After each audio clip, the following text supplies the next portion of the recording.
to Little Farm on the Prairies. We have a item here to take a look at today. This is my early 30s Sunshine Waterloo harvester, and I thought I would take you guys around and have a quick peek at it. Right now we're doing some major repairs. I guess you could say the header's off at the moment. We can get into that in a second. It's got a piece missing that is stopping it from operating good. So we'll take a look at that today, and we'll just go over the actual piece of equipment itself.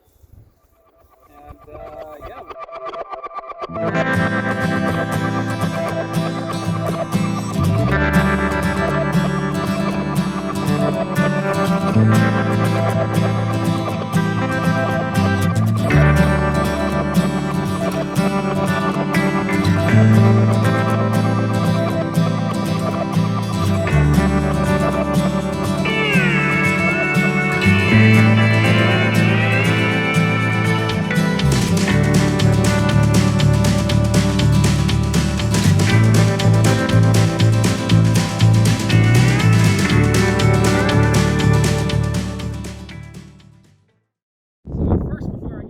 I just wanted to apologize about the audio quality. The weather today is windy on the prairies. It's often windy.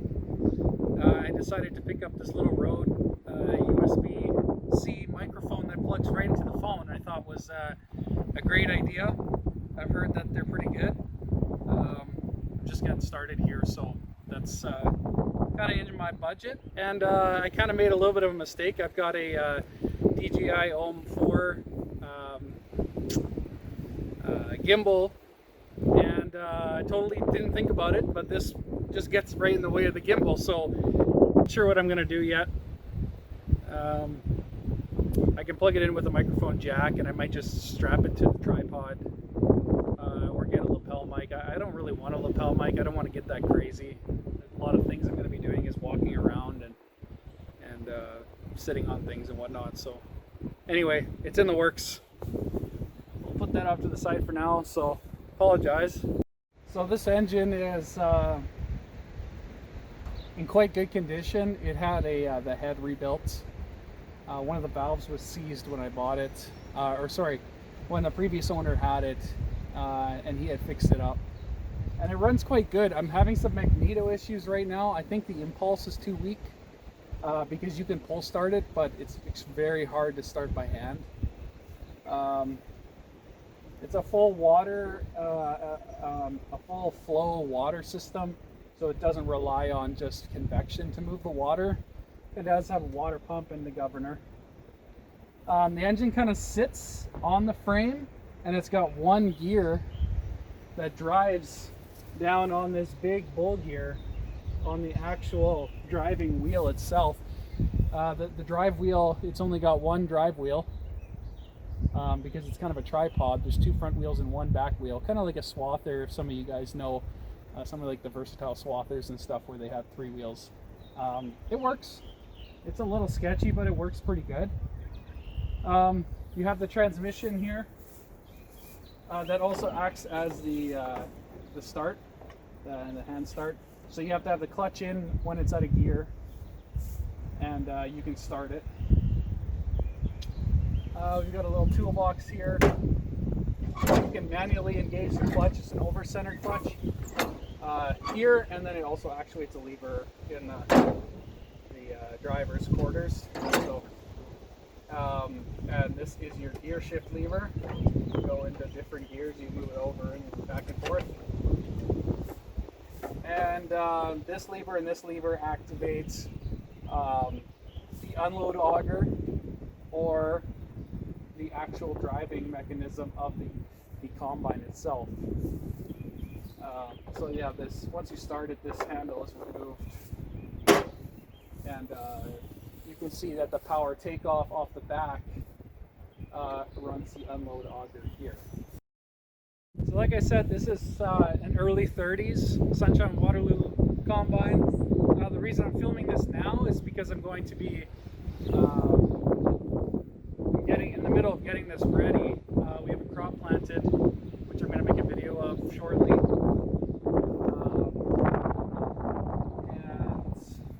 And this is the first time I've used it. I've driven it a bit. We had some problems with the feeder chain breaking, which I'll go over.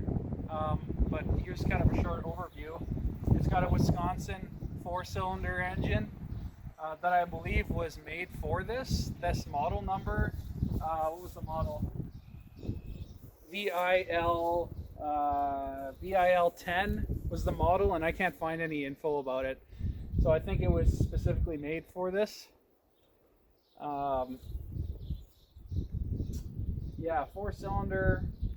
I don't even know the what is the displacement again? Well, it's 4 3/8 by 5 1/4 bore and stroke, so you know it's probably 30 horsepower or something like that. It's got a transmission with clutches and everything to run the machine. But while we're up here, I figured I might as well take you guys for a gander. So usually you'd get up onto the header, but since the header's not here, I'm just gonna climb up this thing gingerly.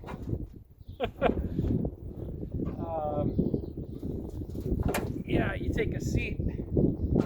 The steering wheel sits forward, which is kind of interesting. It's got header up and down controls. You sit right beside the beast, as they say. And you've got clutch and brake.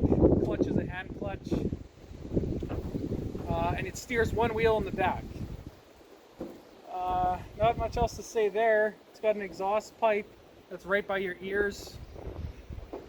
And yeah.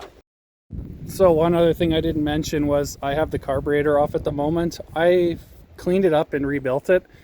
But this doesn't have a fuel filter, and I think the tank's got crap in it. It plugged up pretty quick and it still didn't run very good. So I have it off, cleaning it again.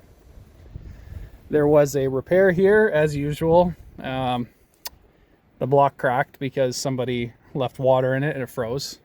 It's a problem up here, and yeah, it's too bad, but it is what it is. So here's the transmission. You can see it kind of looks like it could have had 2 drives, one on each side. And then there's the bull gear in there with the little driving gear, as you can see, and there's a brake band way down here. And then you've got another drive off here that goes way over and runs the main mechanism down there. And then you've got your what do you call it? The auger that brings it up to the hopper auger. I guess it's a return auger too. And it's also got a screener up there, which is kind of neat. I had the combine and stuff working. Everything works. It's just the feeder has a problem, which we'll go over. And a little oiler setup here for the gears and whatnot down there. Here's your unload auger with the spout. And there's your screen up there. It's kind of neat that the screen has 2 chutes. One that goes right in and one that comes over to here. And this is where extra chaff and stuff is collected in this little box there. So that's like the unwanted kind of crappy grain, which is super cool. This combine was built in Australia. As I said in a video before, I believe it's the first self-propelled combine that has come to Canada.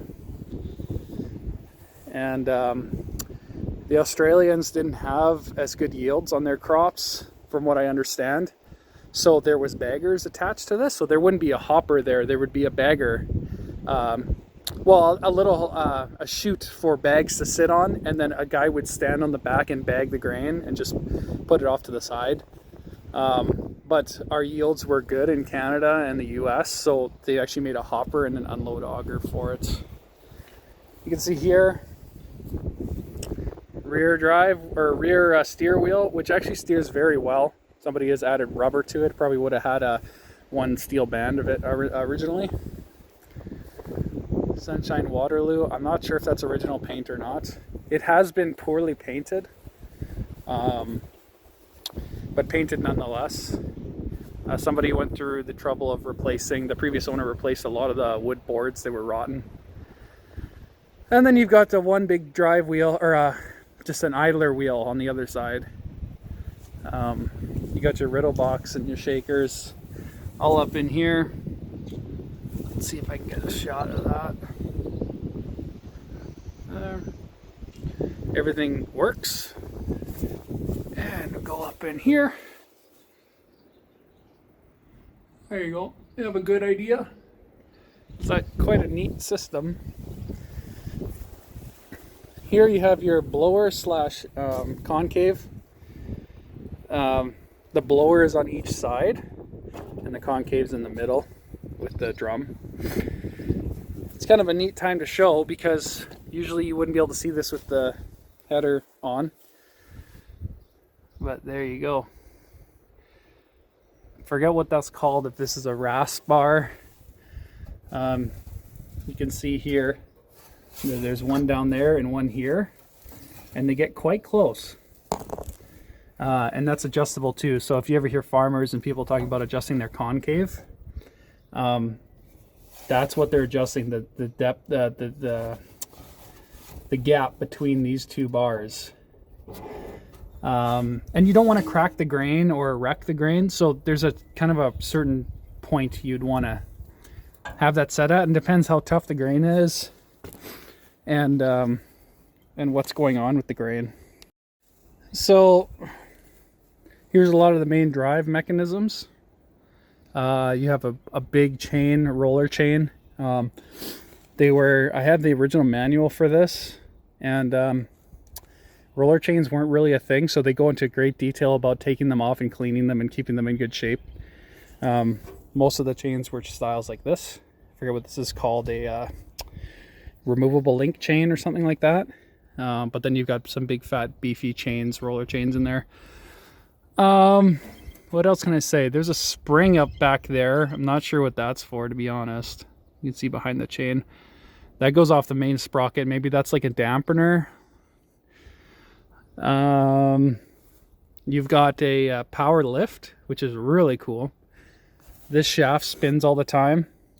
And then you've got a shaft that runs up to this lever here. This guy. And depending on, I think there's a set of clutches in here. Depending on which way you go, it rotates this worm and wheel. And then that lifts. So if I push down on here, you know, that lifts the whole mechanism up with that chain. Now this kind of goes into what the problem is with this unit. I believe something's broken. You can see here there's this nice support. It goes right to the axle. This side, way down here, this guy right there, that looks like it used to have something, but it's gone. There is a little bracket beside it there, but I don't believe that's the only thing that's supposed to be there. Because when I push down, I'm just gonna actually like kneel on this thing. It sits. It's hard to do by itself. Zoom out a little bit. You can see there that there's that bar. It sits in there, but the other side wants to go up even farther. And we're having a problem with the header being not straight. So the reasoning it's not being, the big problem why it's not straight is this feeder chain goes up, and you can see here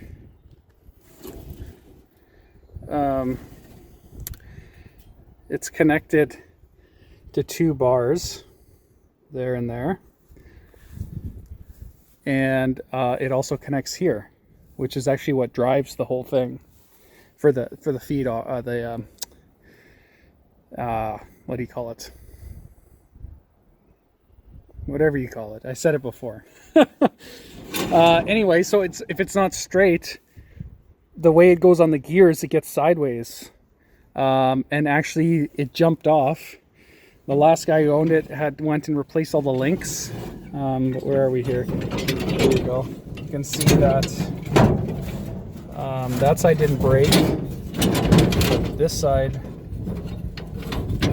broke right off. And so that happened right when we fired it up. I'm like, oh, that sucks.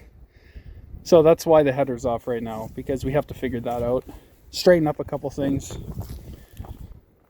This is what's called a stripper header.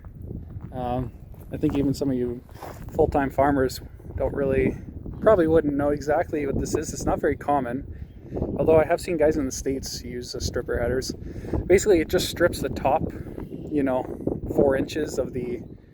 4 or 5 inches of the like the wheat or barley or whatever you're harvesting, and leaves the rest intact. So there should be I think a grill over this, which I might make yet. Kind of similar to this side. I think this should go all the way across.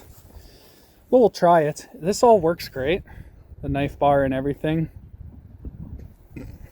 It's a pretty cool setup. And yeah, we're just figuring out this feeder chain, because it has to bring it up from the grain, has to come up from the bottom here. It comes up this chain, comes up here and then into the combine, which is right here. And then this will be over top of it, something like that, just to cover that portion. So I've been doing lots of beating, getting this metal straight here. It's had a hard life in that respect.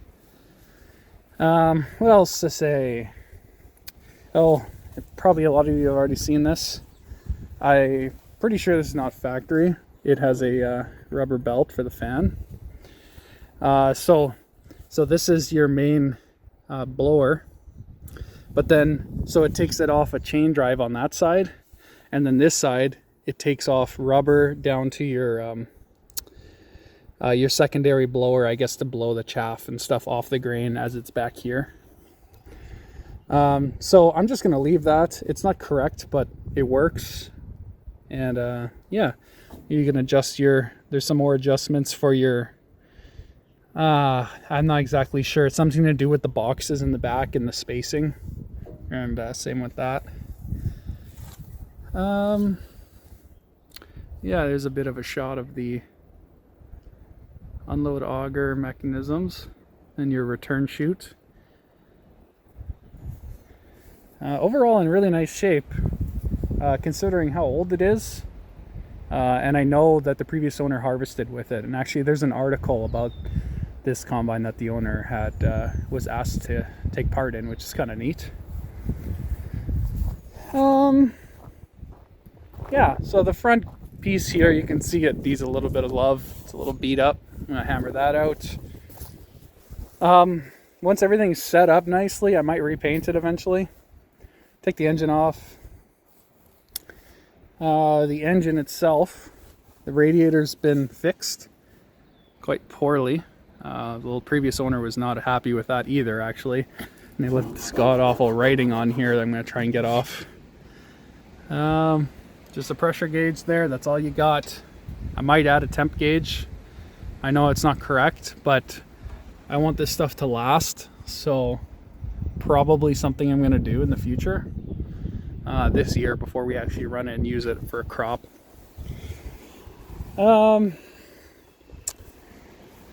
Yeah.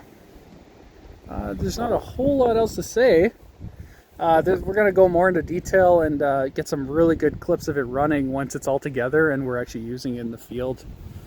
There's about 1 million grease fittings on this thing, which is fun. Get you a shot up in the hopper here. You can see there's a screen cleaner, and the grain goes right onto this. I think it's quite advanced for what this thing is, to be honest. I'm pretty happy with it. I think it's a cool piece of history. Yeah, I think we'll leave it at that for now. And put down in the comments. Let me know if you guys are interested in this at all. I don't want to waste a whole lot of time videoing and talking about it if guys aren't that interested in it. I know that there's not a lot of info and pictures online, so this is going to be by far the most in-depth video on YouTube about this kind of combine so far. Even there's not a lot of clips about these. They're out there though. They're pretty rare, but they are out there. So let me know in the comments if you guys, and hit that like button, you know, if you like it, and so I can get a good gauge of depth of kind of like what guys are liking. If you guys really like this stuff, I'll do a lot more videos of me fixing it and whatnot. But I think that's gonna do it for this. I think I might record some video of us putting the header back on. My father will help me out with this. It was kind of a challenge to do it, and yeah, you'll see more of this in the future. But let me know if you guys like this or not. So I think that's gonna do it for this combine for now. It's the only combine I have, besides, you know, threshing machines, which technically aren't combines. The weather, it looks like the storm has passed, which is great. If you look back there, yeah, pretty nasty. It kind of went behind us. So I think we'll leave it at that for this one, guys. And again, subscribe, hit the bell so you get notified every time I make a video. It's not going to be super common.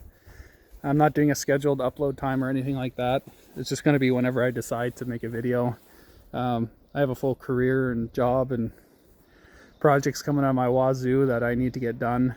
So now that we got a crop in, that's going to take a lot more of my time as well. So if you want to stick along for the ride, subscribe and check out my other video. I've got a video of a dozer, which is just back there, that actually got quite a bit of traction, and I was pretty impressed. What are we at, 250,000 views now, so that was pretty cool. I've never gotten publicity on videos like that. So anyway, take care, guys. See you on the next one.